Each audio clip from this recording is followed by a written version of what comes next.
Tak ako každý rok, aj tento majú študenti Žilinskej univerzity možnosť prihlásiť sa na Erasmus.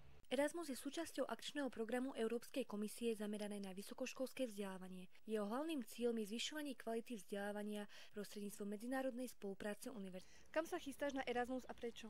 Chystám sa do Grécka, pretože si myslím, že je to skvelá príležitosť na spoznanie nových ľudí a hlavne zlepšenie sa jazyku.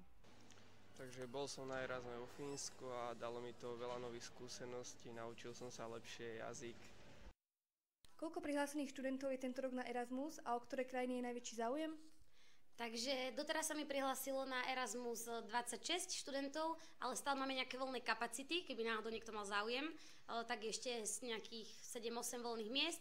A na stáž sa prihlásilo asi 10 študentov, tam sa naplnili kapacity zatiaľ a najviac je záujem o krajiny ako je Portugalsko, Grécko a najmenší záujem zrejme o Poľsko, tam sa zatiaľ neprihlásil nikto.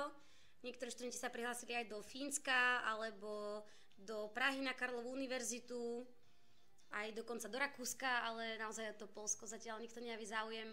Možno je to tým, že nie vždy sa tam dá študovať v angličtine, ale viac menej poľsko-slovenský a študenti chcú ísť niekam, kde môžu precvičovať a zlepšovať sa v angličtine. Pre katedru mediamatiky a kultúrneho dedičstva Zuzana Kubinová.